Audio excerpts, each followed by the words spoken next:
Hey, salut gang, bienvenue sur le podcast AGB. Cette semaine, sur l'émission, je parle de pré-workout.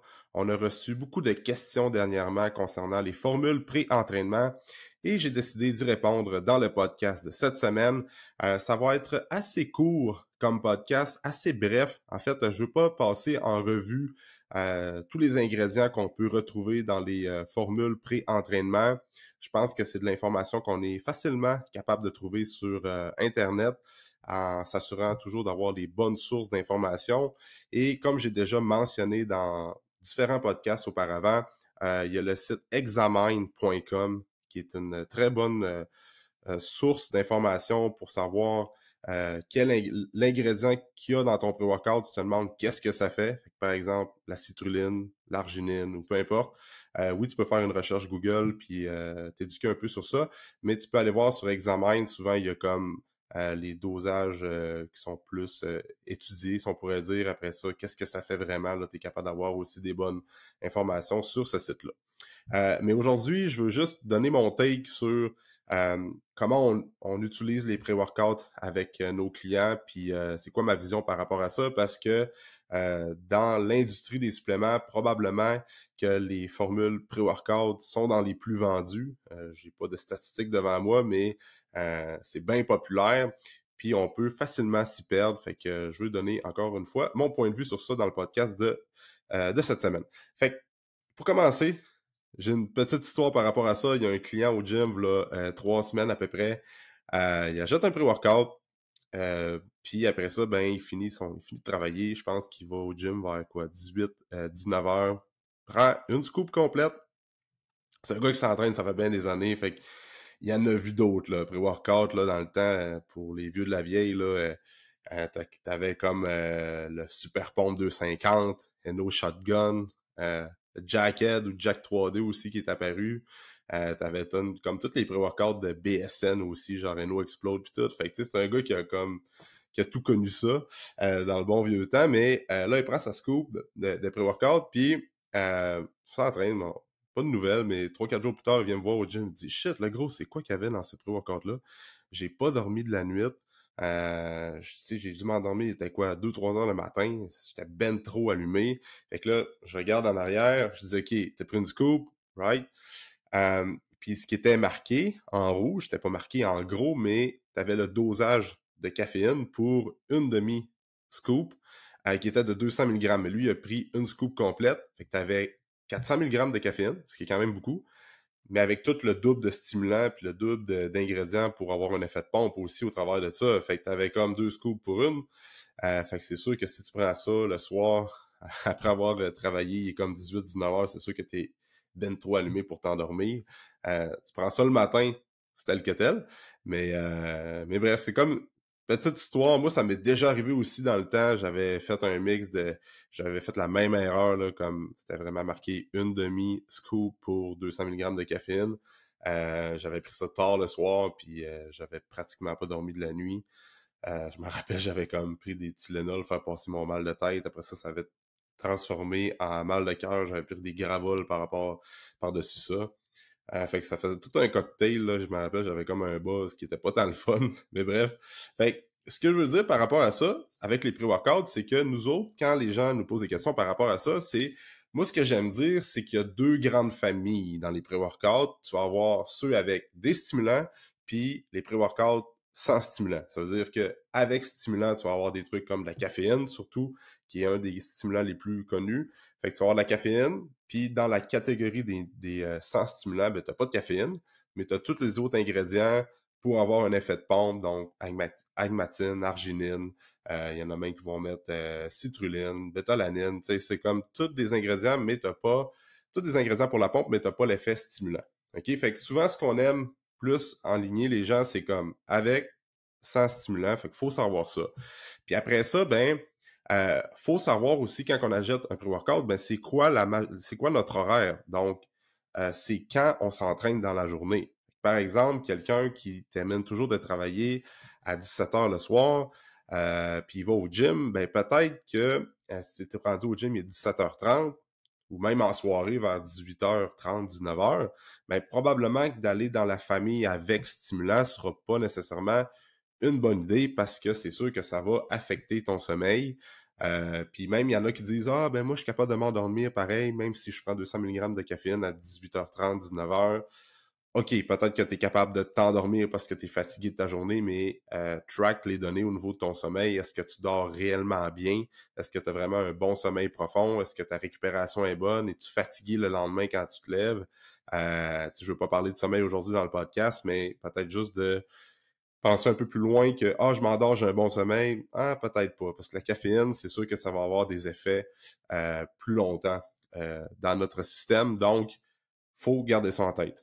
Fait que la personne qui s'entraîne plus en fin de journée ou en soirée est mieux de se diriger vers un pré-workout sans stimulant pour au moins avoir l'effet de pompe à l'entraînement, avoir un effet comme vasodilatation, tu as quand même des ingrédients qui vont t'aider à garder le focus, à repousser l'échec musculaire aussi ou avoir une meilleure endurance, peu importe. Peut-être que ça peut être bien, mais au moins tu n'as pas les stimulants qui vont probablement nuire à ton sommeil quelques heures plus tard. Fait qu'il faut vraiment plus s'enligner comme ça. À l'inverse, quelqu'un qui prend pas nécessairement de café, mais que lui a un horaire qui s'entraîne toujours le matin, ben peut-être qu'on peut aller vers une formule avec stimulant parce qu'il s'entraîne ou elle s'entraîne plus tôt dans la journée. Fait que premièrement, il faut vraiment comprendre ou plus analyser c'est quoi les moments dans la journée. Donc, on s'entraîne-tu plus le soir? Est-ce qu'on s'entraîne plus le matin? Et c'est quoi notre niveau de récupération? Est-ce qu'on dort bien? Est-ce qu'on a des difficultés à dormir? Parce que souvent, par rapport à la caféine, dans les premiers conseils qu'on va donner pour les gens qui ont de la difficulté à s'endormir, c'est de ne pas prendre la caféine après 1 heure, 2 heures, même 3 heures de l'après-midi. Passer ces heures-là, on ne devrait pas consommer de la caféine ou des boissons énergisantes ou des pré-workouts avec stimulant si on a des troubles du sommeil. Fait que ça, il faut garder ça en tête. Fait qu'il faut vraiment comprendre ça. Donc, le timing dans la journée qu'on s'entraîne, puis aussi, est-ce qu'on répond bien aux stimulants? Il y en a que la caféine, ça fonctionne tout simplement pas pour eux. Ils sont beaucoup trop activés. Ils n'aiment pas l'effet que ça donne. Donc, aller vers un pré-workout avec stimulant, c'est pas une bonne idée. Ils sont mieux de rester avec des pré-workouts sans stimulant. Tu sais, c'est toujours de comprendre ça. Comment est-ce que notre corps fonctionne? Qu'est-ce qu'on aime? Qu'est-ce qu'on n'aime pas? OK? Fait que moi, souvent, ce que je vais recommander, pour moi, j'utilise ça, puis pour la majorité des gens aussi qui ont un horaire comme qui s'entraînent plus en soirée, ou même les gens qui ont des horaires variables aussi, dans le sens qu'ils ils peuvent s'entraîner le matin pendant une semaine, puis en soirée l'autre semaine, vu qu'ils font des changements de shift. Ça peut être ça arrive très souvent en fait. Fait que moi, comme là, au moment d'enregistrer le podcast, eux qui écoutent ceux et celles qui écoutent en YouTube, via YouTube, je bois toujours un café le matin. Puis après ça, fait qu'en gardant ça en tête, en fait, moi, j'aime bien prendre du café dans la vie. J'aime bien prendre du café le matin, puis je m'entraîne le plus possible le matin. Fait que c'est sûr que moi, je n'irai pas m'acheter un pré-workout avec des stimulants. J'aime ça prendre du café le matin. Je trouve que j'ai un bon focus, bonne concentration. J'aime le goût. J'aime tout simplement le café. Donc, moi, quand je vais arriver au gym pour m'entraîner vers 10h le matin ou peut-être 10h30, j'ai déjà pris du café le matin.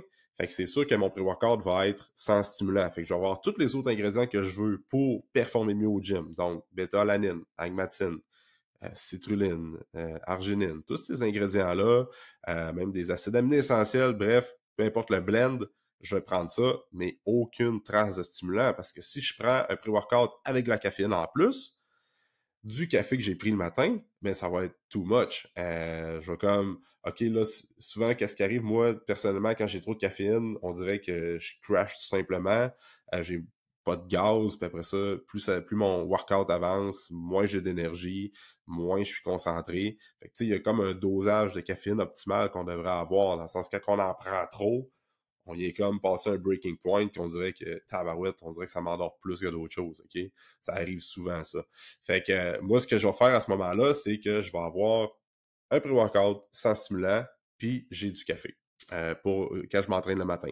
Fait que le pré-workout sans stimulant, je trouve que c'est plus versatile parce que pour une raison ou une autre, disons que je m'entraîne ce soir à 18h après ma journée de job, ben au moins je peux prendre mon pré-workout. J'ai pris mon café le matin, tôt dans la journée.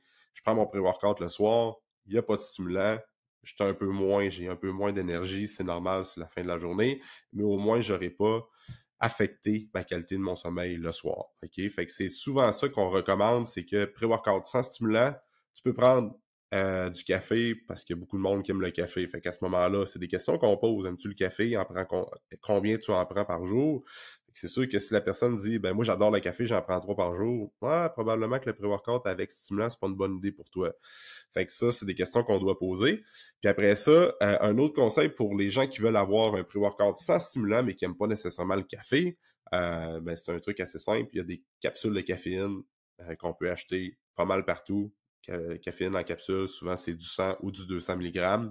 Donc, le matin, tu n'aimes pas le café, tu vas avoir un pré-workout sans stimulant et de la caféine pour avoir un effet de concentration plus accru le matin avant d'aller t'entraîner.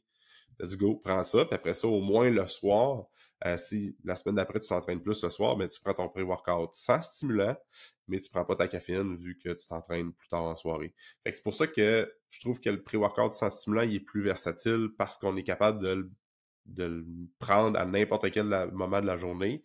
Tandis que le pré-workout avec stimulant, donc avec la caféine et autres ingrédients, euh, c'est sûr que c'est moins propice. C'est ça, on s'entraîne le matin, on prend pas beaucoup de café, let's go, il n'y a pas de trouble, mais ça vient moins efficace si le soir, quand on va consommer ça, comme passer la fin de l'après-midi. Là. Fait que, puis, puis c'est ça, c'est juste amener cette vision-là, je pense qu'on n'entend pas souvent parler, juste comment est-ce qu'on pourrait l'intégrer dans notre quotidien. Puis, tu sais, il ne faut pas oublier non plus que, comme, mettons, tu as 20 ans, 22, 23 ans, mettons, tu écoutes le podcast, tu es aux études, tu n'as pas beaucoup de stress, tu n'as pas d'enfant, tu n'as pas de bébé à la maison, tes nuits de sommeil sont comme toujours bonnes, tu es à l'école à temps partiel, tu travailles à temps partiel, fait qu'on s'entend, tu n'as pas beaucoup de stress. C'est normal en fait, là, puis c'est bien correct, profite-en. Ça passe tellement vite. Mais toi, mettons, prendre du caféine, un kid de 23 ans, ben, un homme de 23 ans, prendre un pré-workout avec stimulant le soir, ouais, peut-être que tu verras pas vraiment de différence sur ta récupération, malgré que c'est peut-être pas la meilleure choix non plus, parce que les conseils que j'ai donnés dans les dernières minutes seraient aussi applicables pour toi. Mais tu verras peut-être pas vraiment d'impact parce que tu as un mode de vie assez relax, assez tranquille, pas beaucoup de stress. Mais quelqu'un qui est dans milieu trentaine, 3 enfants, les nuits de sommeil, c'est toujours imprévisible. On travaille beaucoup, on a beaucoup on a une grosse charge mentale, le stress est plus élevé. La récupération vient super, super importante. Fait que d'emprunter de l'énergie avec des formules pré-entraînement va juste te drainer plus d'énergie à long terme. Puis, parenthèse, les jeunes qui écoutent, 20, 22, 23 ans, je recommande quand même pas de prendre des pré-workouts avec stimulant, vu qu'on est plus jeune et on est capable d'en prendre plus. Je pense que c'est pas une bonne habitude à prendre quand même, parce que souvent, on vient qu'il y a trop de caféine, on a besoin encore plus de caféine, puis là, ça fait un cercle vicieux qu'on traîne tout au long de notre vingtaine, puis c'est dur de se débarrasser de ça rendu dans la trentaine, même la quarantaine, là, bref. Fait que c'est un peu le conseil que j'applique à pas mal tout le monde qui s'entraîne, en fait. Il faut pas oublier non plus que un autre point important, c'est que le meilleur pré-workout qu'on peut prendre, c'est un bon sommeil, une bonne alimentation, une bonne récupération, une bonne gestion de notre stress, bon dosage du volume d'entraînement, de l'intensité de l'entraînement. Hein. Fait que c'est ça le meilleur pré-workout qu'on va faire. Faut pas oublier que des fois, quand on prend des pré-workouts avec stimulant, si on en prend trop, on a absolument besoin de ça pour s'entraîner, pour faire une activité physique quelconque ou même pour aller travailler. Des fois, on voit ça du monde qui ont besoin de s'allumer avec du pré-workout pour compléter leur journée. C'est qu'on emprunte tout le temps de l'énergie. Fait qu'on on emprunte de l'énergie, puis tôt ou tard, plus on emprunte, il va falloir rembourser la dette. Fait que là, c'est là qu'après ça, notre corps nous parle.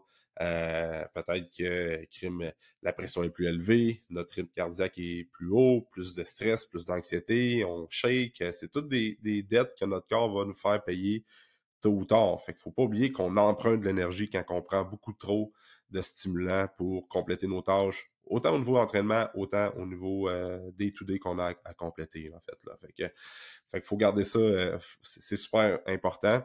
Donc, meilleur pré-workout qu'on peut prendre, c'est un bon mode de vie, Tu sais, souvent, si on s'entraîne le matin, c'est sûr qu'avoir un bon déjeuner, avoir une bonne nuit de sommeil, ça va faire en sorte qu'on a des bien meilleures performances au gym. C'est sûr que le pré-workout peut ajouter une petite notch de plus, mais si la base est solide. Fait que, tu sais, des fois, le monde qui se lève le matin, ils n'ont pas déjeuné, ils sont se levés, ils se sont couchés tard, ils ont mal dormi, le pré-workout, OK, le moment que tu t'entraînes, tu vas être capable de compléter ton entraînement, mais après ça, le reste de la journée, ta récupération est affectée parce que tu as emprunté de l'énergie. Fait que c'est toujours mieux de solidifier les bases, puis après ça, on ajoute un pré-workout par-dessus. Puis c'est pas dans les catégories des suppléments les plus importants, parce que on s'entend, les suppléments, c'est très intéressant. Moi, je prône beaucoup ça, en s'assurant que les habitudes de vie sont adéquates, puis qu'on a une bonne base, une bonne fondation. Mais quand on va parler aux gens au niveau des suppléments alimentaires, souvent on va poser des questions en consultation, puis on va dire comment ça se passe le sommeil, la récupération, au niveau de stress, tout ça, la digestion, bref, on pose toutes nos questions d'emblée, là, de notre questionnaire initial. Puis généralement, le pré-workout, c'est pas le premier supplément qu'on recommande. C'est tout le temps de l'optionnel. C'est tout le temps un peu plus de surplus. C'est comme le funky stuff, là. C'est cool, parfait, mais tu sais, du magnésium, de la vitamine D, des fibres pour les gens qui ont de la difficulté avec la digestion. Bref, souvent, la base va plus être dans ces suppléments-là au lieu d'aller tout de suite, première console, commence un pré-workout, prends un pré-workout, tu commences à t'entraîner. Tu sais, je pense que c'est souvent trop acheté rapidement, puis on oublie les bases. Fait que c'est pour ça que c'est comme un peu funky, c'est du surplus. On garde ça en tête, mais la base reste la base. C'est ça qui va faire en sorte qu'on performe mieux au gym. Fait que ça ressemble pas mal à ça, pré-workout. Je voulais juste parler de la différence avec stimulant, sans stimulant. Rendu là, on fait nos choix, puis le but, c'est juste d'être logique aussi, de s'assurer que la récupération est bonne. Après ça, puis par rapport aux suppléments aussi, c'est pré-workout, les gens qui veulent aller avec des suppléments, des stimulants plutôt, 200 mg de caféine, c'est pas mal ce qu'on va trouver dans la majorité des brands. Moi, j'ai tendance à suivre ça entre 150 200 mg. Plus que ça, je trouve pas nécessairement que ça vaut la peine personnellement, là, c'est une opinion. Je trouve que c'est trop de caféine, c'est trop de stimulant. Puis après ça, ben souvent, moi aussi, par rapport aux suppléments, je trust beaucoup plus les marques québécoises, les marques canadiennes. On a des très bonnes compagnies de suppléments qui sont faites au Québec. Je vais plugger les compagnies de suppléments, mais c'est des suppléments que j'adore, en fait.